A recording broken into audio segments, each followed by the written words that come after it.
تو حضرت نے کہا کہ اب بتاؤ کون سی 4 دعائیں کروانی ہیں؟ کہ حضرت پہلی دعا تو کر دیں کہ میں غلامی سے آزاد کر دیا جاؤں، غلام ہوں، غلامی سے میری آزادی ہو جائے۔ نمبر 2، مجھے ان درہم کا بدلہ بھی مل جائے، 4 درہم دے تو دیے، مجھے اس کا بدلہ بھی مل جائے۔ تیسری دعا حضور یہ کر دیں مجھے اور میرے آقا کو توبہ نصیب ہو جائے۔ چوتھی دعا یہ کر دیں کہ میرے آقا کی، آپ کی اور تمام حاضرین کی بخشش ہو جائے۔ 4 بڑی پیاری دعائیں کروا لی اس نے جناب۔ اب آقا کے پاس جب وہ غلام پہنچا تو آقا کہتا اتنی دیر کیوں ہو گئی، کدھر رہ گئے تھے بھائی، کئی کام سے بھیجا تھا، اتنا لیٹ؟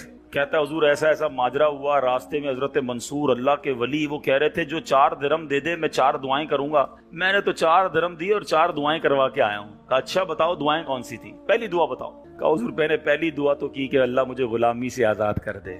آقا کہتا جا تو غلامی سے آزاد ہے۔ پہلی دعا فوراً قبول ہو گئی نا، پہلے آقا کو دعا سنائی، آقا کہتا جا تو غلامی سے آزاد۔ کہا بتا دوسری دعا کون سی کروا کے آیا؟ کہا حضور دوسری دعا میں نے یہ کی کہ جو 4 درہم میں نے دیے ہیں مجھے اس کا بدلہ مل جائے۔ غریب آدمی تھا ظاہر ہے، تو آقا نے کہا کہ میں نے تجھے 4 درہم کے بدلے 4000 درہم دیے۔ ارے بھائی واہ بھائی، تیسری دعا بتا کون سی کروا کے آیا؟ کہا حضور تیسری دعا میں نے کی کہ مجھے اور میرے آقا کو گناہوں سے توبہ کی توفیق نصیب ہو۔ یہ سنتے ہی آقا واقعی آقا تھا، اس کی زبان پر استغفار جاری ہو گیا، کہنے لگا یا اللہ میں اپنے پچھلے سارے گناہوں سے توبہ کرتا ہوں۔ کہا بتا چوتھی دعا کیا کروائی تھی؟ کہا حضور چوتھی دعا یہ تھی کہ آپ کی یعنی میرے آقا کی، میری اور تمام حاضرین اجتماع کی مغفرت ہو جائے۔ یہ سن کر آقا نے کہا 3 باتیں تو میرے اختیار میں تھی، وہ میں نے کر لی، چوتھی میرے ہاتھ میں نہیں ہے، مغفرت کرنا تو اللہ کا کام ہے نا۔ اسی رات آقا نے خواب میں کسی کہنے والے کو سنا کہ جو تمہارے اختیار میں تھا وہ تم نے کر دیا، اور میں ارحم الراحمین ہوں، میں نے تمہیں، تمہارے غلام کو، منصور بن عمار کو اور تمام حاضرین کو بخش دیا ہے۔ کیا بات ہے، کیا بات ہے، سبحان اللہ ہے۔ یہ میرے میٹھے اسلامی بھائیوں، یہ واقعہ جو ہے یہ کتنی زبردست موٹیویشن ہے کہ ہمیں نہیں پتا ہوتا، کسی غریب کی مدد کر کے، کسی محتاج کی مدد کر کے، کسی پریشان حال بندے کی مدد کر کے ہم کبھی کبھی ایسی دعا لے لیتے ہیں کہ ہمیں اندازہ بھی نہیں ہوتا، اور وہ ایسی دعا دے دیتا ہے کہ بگڑی بن جاتی ہے، مشکلیں ٹل جاتی ہیں۔ یہ دعائیں لینے والے بنیے، اللہ کی راہ میں خرچ کریں گے۔ آج واقعی میں صحیح بتا رہا ہوں، تو یہ بعض اوقات ایک کیفیت ہوتی ہے انسان کی کہ جب انسان کسی کی مدد کرتا ہے یا کوئی ایسا کام کرتا ہے جس سے کسی کے دل سے دعا نکلتی ہے، اور یہ تو اللہ کے ولی تھے نا، انہوں نے ہاتھ اٹھا کر یہ 4 دعائیں کی، تو سیکھنے کو یہ ملا کہ بعض اوقات اللہ کی راہ میں خرچ کر کے ہم وہ حاصل کر سکتے ہیں جو برسوں میں حاصل نہیں کر سکتے، وہ نعمتیں، وہ برکتیں حاصل ہو جاتی ہیں، وہ پریشانیاں دور ہو جاتی ہیں، کیونکہ روایتوں کا مضمون ہے کہ صدقہ بیماریوں کو ٹالتا ہے، صدقہ برائی کے 70 دروازے کو بند کرتا ہے، صدقہ بلا کو نیچے نہیں اترنے دیتا۔ ایک بڑی بات یاد رکھیے گا، ہمیں نہیں پتا ہوتا، ہم صبح اٹھتے ہیں مثال کے طور پہ اور کوئی بلا آنے والی ہوتی ہے، حدیثوں کا مضمون ہے جب انسان صدقہ دیتا ہے نا تو بلا اوپر سے اترتی ہے، صدقہ جا کے اسے روک لیتا ہے، انٹرسپٹ کرتا ہے، اور یہ لڑائی جاری رہتی ہے، صدقہ بندے پر بلا اترنے نہیں دیتا۔ اب بعض اوقات کیا ہوتا ہے، کئی لوگ ہوں گے جو بیانات بھی سنتے ہیں، کتابوں میں بھی پڑھتے ہیں کہ اللہ کی راہ میں 1 خرچ کرو 10 ملتا ہے۔ اب وہ ہو سکتا ہے مسجد میں ڈبے میں 100 روپے ڈالیں اور شام دکان پہ انتظار کر رہے ہوں کہ ابھی تک 1000 روپے بنے نہیں ہیں۔ مولانا صاحب نے تو کہا تھا 1 کا 10 ہو جائے گا، کسی فقیر کو 10 روپے دیے انتظار کر رہے ہیں، 100 روپے کہاں ہیں بھائی، ملٹیپلائی بائی 10 ہو کے ملنا چاہیے تھا۔ تو ہم صرف مالی فائدہ سوچ رہے ہیں۔ میں آپ سے پوچھنا چاہتا ہوں، آپ نے اللہ کی راہ میں خرچ کیا 1000 روپے، 10,000 روپے یا 1,00,000 روپے، اور اب آپ منتظر ہیں کہ ملٹیپلائی ہو جائے، لیکن کیا معلوم آپ کے گھر میں آگ لگنے والی تھی، کیا معلوم آپ کا روڈ پر ایکسیڈنٹ ہونے والا تھا، کیا معلوم آپ کا بچہ جو باہر کھیل رہا تھا اس پر کوئی خطرناک بلا آنے والی تھی، مگر آپ نے جو صدقہ دیا اس سے وہ بلا ٹال دی گئی۔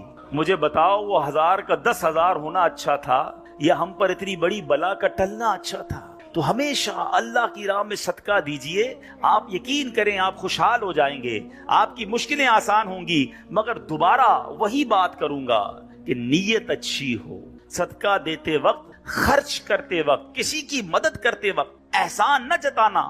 یاد نہیں تجھے تیرے بچے کی شادی میں نے کرائی تھی؟ بھول تو نہیں کیا قرضہ میں نے دیا تھا؟ ہاں تو ریڈی لگاتا تھا، میں نے تجھے جناب دکان کا کرایہ دیا تھا۔ یہ احسان جتا کر تو صدقہ ضائع ہو جائے گا۔ یا ایھا الذین آمنوا لا تبطلوا صدقاتکم بالمن والاذی، اے ایمان والو اپنے صدقے ضائع نہ کرو، احسان جتا کر، تکلیف پہنچا کر. تو کچھ لوگ صدقہ دیتے بھی ہیں، مدد کرتے بھی ہیں، پھر ساری زندگی جتا رہے ہوتے ہیں. تو یہ بربادی ہے، یہ نہ کریں. بس اللہ کے لیے، اللہ کی رضا کے لیے آپ خرچ کریں اور پھر دیکھیں اس کی برکتیں کیسے ملتی ہیں. قرآن میں اللہ تبارک و تعالی اپنی راہ میں خرچ کرنے والوں کو کیسا مژدہ سناتا ہے، کیسی خوشخبری ہے، کیسا فرمان ہے. اللہ فرماتا ان المصدقین والمصدقات واقرضوا اللہ قرضا حسنا یضاعف لهم ولهم اجر کریم. بے شک صدقہ دینے والے مرد اور صدقہ دینے والی عورتیں اور وہ جنہوں نے اللہ کو اچھا قرض دیا ان کے دونے ہیں اور ان کے لیے عزت کا ثواب ہے. اب کمال یہ ہے، یہ ایک جگہ نہیں، قرآن میں کئی جگہ اللہ تبارک و تعالیٰ نے قرض کا لفظ استعمال کیا ہے. کوئی اللہ کو جو اچھا قرض دے؟ مجھے ایک بات بتائیے، میں آپ میں سے کسی کو کوئی 10,000 روپے رکھوائے اور تھوڑے دنوں بعد کہے کہ ذرا وہ 10,000 میں سے 5,000 روپے دے دو، تو اس 5,000 دینے والے نے کوئی کمال کیا؟ اس کا تو کوئی کمال نہیں نا. پیسے میرے تھے اور میں نے کہا کہ میرے 10,000 میں سے 5,000 مجھے دے دو. کیا کمال کیا؟ میرے پیسے تھے، واپس دے دیے. مگر اللہ کی شان دیکھو، اللہ کی کرم نوازی دیکھو، شان کریمی دیکھو. ہم سب کو دانا دانا اس نے دیا ہے. ہم تو پیدا ہوئے تھے، کپڑے بھی جسم پر نہیں تھے، ہیں؟ کھانے کو اس نے دیا، پہننے کو اس نے دیا، گھر اس نے دیا، مال اس نے دیا، سب اس نے دیا. مگر جب اس کی راہ میں خرچ کرنے کی باری آتی ہے تو کہتا ہے، فرماتا ہے قرآن میں، ہے کوئی جو اللہ کو اچھا قرض دے؟ اللہ کا مال ہے، ہم نے کیا کمال کرنا تھا؟ ہم خرچ کرتے، وہ کچھ بھی نہ دیتا اس کے بدلے، پھر بھی اسی کا مال تھا. مگر مہربانی دیکھو، مال بھی وہ دیتا ہے، توفیق بھی وہ دیتا ہے، خرچ کریں تو ثواب بھی وہی دیتا ہے، عطا بھی وہی کرتا ہے. اور علماء نے بڑی زبردست اس پہ ڈیبیٹ کی ہے، مفسرین نے بحث کی ہے کہ جناب ان آیتوں میں قرض کا لفظ کیوں لایا گیا. اللہ اکبر. فرمایا جب آپ اور میں، دنیا میں بندہ کسی کو قرضہ دیتا ہے نا تو امید ہوتی ہے یہ قرضہ واپس ملے گا. اگر امید نہ ہو تو پھر یہ قرض نہیں ہے، پھر تو تحفہ ہو جائے گا نا. آپ کسی کو تحفہ دے دیں تو آپ کو پتہ ہے یہ واپس نہیں آئے گا. لیکن قرضہ دیتے وقت آپ طے کرتے ہیں کتنے دنوں میں دو گے، کب دو گے، کیسے لوٹاؤ گے. تھوڑی بندہ معلومات بھی کرتا ہے، یار قرضہ دے رہا ہوں، واپس ملے گا نہیں ملے گا. تو قرض کے جب بھی لفظ لون آئے گا، قرض آئے گا، اس کا مطلب یہ کہ یہ واپس ملنا ہے. تو اللہ نے قرآن میں گویا وعدہ فرما لیا ہے کہ تم جو میری راہ میں خرچ کرتے ہو، یہ اللہ کو قرض دینا ہے، یہ تمہیں واپس ملے گا، یہ لوٹایا جائے گا اور زیادہ دیا جائے گا. تو ہمیں اللہ کی راہ میں خرچ کرتے وقت یہ ذہن رکھنا چاہیے. سبحان اللہ. اب بانٹنے سے کیا گھٹتا ہے؟ بڑی خوبصورت حدیث پاک ہے، ذرا سمجھیے گا. ایک بار حضرت عائشہ صدیقہ رضی اللہ تعالی عنہا سے مروی ہے کہ اہل بیت نے، نبی پاک کے گھر والوں نے ایک بکری ذبح کی اور پیارے آقا علیہ الصلوۃ والسلام تشریف لائے. بکری ذبح کی اور انہوں نے کچھ تقسیم بھی کر دی. حدیث کا مضمون ہے، نبی پاک آئے اور ارشاد فرمایا کہ اے عائشہ کیا بچا ہے؟ بکری کو کاٹا تھا، تقسیم کی، کیا بچا ہے؟ عرض کی گئی کہ حضور کاندھے کے سوا کچھ نہیں بچا ہے. کاندھے کا گوشت بچا لیا گیا ہوگا، باقی بانٹ دیا. نبی پاک نے ایک جملے میں ساری بات سمجھا دی، اگر آپ سمجھ جائیں. آقا نے فرمایا عائشہ کاندھے کے سوا سب بچ گیا ہے. بات آ رہی ہے سمجھ میں؟ کہا کیا گیا؟ حضور کاندھا بچ گیا ہے، کاندھے کے سوا کچھ نہیں بچا. اور نبی پاک نے فرمایا کاندھے کے سوا سب بچ گیا ہے، یعنی جو بٹ گیا ہے وہ بچ گیا ہے. یہ ذہن بنا لو کہ آج میں نے اور آپ نے جو اللہ کی راہ میں خرچ کیا وہی بچا ہے، ورنہ باقی تو کھا کے ختم کر دیں گے نا. اگر ہم مر جائیں گے تو یہ پیسے تو بچوں کے وراثت میں چلے جائیں گے. میرے لیے کیا بچا ہے؟ میرے لیے وہی بچا ہے جو میں نے آگے بھیج دیا ہے، جو بانٹ دیا ہے، جو خرچ کر دیا ہے. عقل اگر آ جائے ہمیں، اللہ کرے کہ ہمیں اس بات کی سمجھ آ جائے کہ آج اگر خوشحالی ہے، آج اگر مال جیب میں ہے، بینکوں میں پڑا ہے، گھر خالی پڑے ہیں، یہ خالی پڑے رہ جائیں گے اور میں دنیا سے چلا جاؤں گا. اگر میں چاہتا ہوں یہ آخرت کے اکاؤنٹ میں جمع ہو جائیں، میں یہ پیسہ لے کر جنت میں جاؤں اور اس پیسوں کے بدلے جنت کی نعمتیں کما لوں، تو مجھے یہاں یہ اللہ کی راہ میں خرچ کرنا پڑے گا. اور یہ بات میں نہیں کہہ رہا، آپ اور میں یہاں رہنے والے بھی، یہاں بھی کمیٹی ڈالی جاتی ہوگی، BC ہوتی ہوگی کہ تھوڑے تھوڑے پیسے جس میں جمع ہوتے ہیں اور وقت پر مل جاتے ہیں. انسان کمیٹی ڈالتا ہے کہ یار کبھی برے وقتوں میں کام آئے گی، بچی کی شادی میں کام آئے گی. ایسا ہوتا ہوگا نا آپ کے یہاں بھی. اب میں آپ کو حدیث قدسی سناتا ہوں. حدیث قدسی ہے جس کا مضمون ہے، اے ابن آدم اپنا مال میرے پاس جمع کرا دے. اللہ فرماتا ہے اے ابن آدم اپنا مال میرے پاس جمع کرا دے، نہ جلے گا، نہ ڈوبے گا، نہ کم ہوگا. میں تجھے اس دن لوٹاؤں گا جس دن تجھے ایک ایک نیکی کی ضرورت ہوگی.